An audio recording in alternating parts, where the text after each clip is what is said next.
Puji Tuhan, salam sejahtera, kasih Tuhan kita Yesus Kristus dimanapun engkau berada, apapun yang sedang engkau lakukan, saudara beri waktumu 5 menit untuk podcast GBD Ecclesia Karang Mulia segmen Rahasia.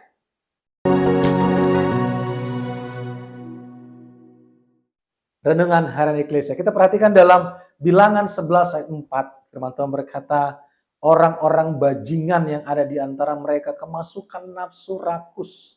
Dan orang Israel pun mengenangislah pula serta berkata, siapakah yang akan memberi kita makan daging? Saudara, di saat Tuhan Allah kita mengeluarkan bangsa Israel dari perbudakan di Mesir, ternyata Alkitab mencatat bukan hanya bangsa Israel yang diizinkan keluar, tapi semua bangsa yang menjadi budak Mesir waktu itu ikut keluar. Saudara, firman Tuhan di bagian Keluaran berkata, mereka itu sampai kira-kira 600.000 orang laki-laki berjalan kaki, tidak termasuk anak-anak.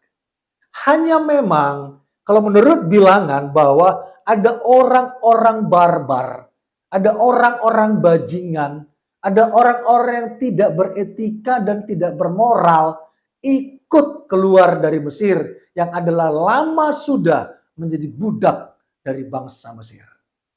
Sehingga mereka inilah yang menjadi duri dalam daging. Sehingga mereka inilah menjadi penghasut, provokator bangsa itu. Sehingga bangsa Israel selalu bersungut-sungut. Sehingga bangsa Israel selalu menentang kebijakan Musa. Sehingga bangsa Israel tidak nyaman dengan rencana Tuhan. Pertanyaannya, kenapa Allah mengizinkan mereka ikut bersama bangsa Israel?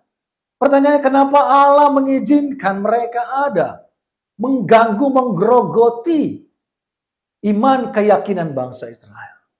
Saudaraku, Tuhan izinkan itu untuk bangsa Israel semakin mengerti apa fokus mereka dalam kehidupan mereka.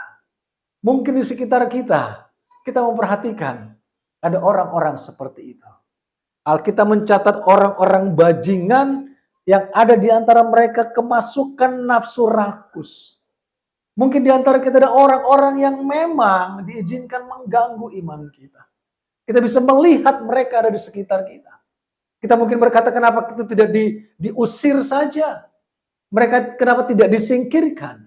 Tetapi saudaraku, Tuhan izinkan pun itu ada dalam hidup kita.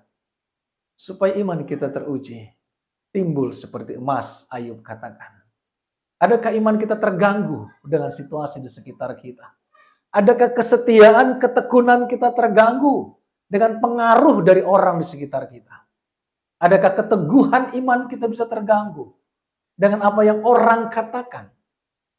Tetapi kalau engkau fokus kepada Tuhan, engkau tidak perlu memperhatikan itu. Kalau engkau benar-benar emas, engkau akan tetap menjadi emas. Jangan izinkan situasi siapapun itu di sekitarmu, seperjalanan mungkin dengan engkau, bisa mengganggu imanmu, bisa menggerogoti ketekunanmu. Tetaplah kita berfokus kepada Tuhan. Karena tujuan hidup kita bukan apa yang orang lain katakan. Tujuan kita apa yang Tuhan katakan. Teguhkan imanmu, tetap maju, tetap semangat, ada upah besar menanti. Tuhan melihat fokus kesetiaan kita. Terima kasih. Kita berdoa, Tuhan Yesus, kami bersyukur buat apa yang Tuhan sudah sampaikan bagi kami. Biarlah kami terus ada dalam kebenaran Tuhan. Sekalipun di sekitar kami melihat sesuatu yang tidak berkenan di hadapan Tuhan. Lewat apa yang terjadi maupun perkataan orang lain. Tetapi kami mau tetap berjalan maju. Karena Tuhanlah yang menjadi tujuan hidup kami. Terima kasih Bapa, berkat atas kami semua dalam nama Yesus. Haleluya. Amin. Puji Tuhan, tetap semangat, pandang kepada Tuhan. Tuhan Yesus memberkati.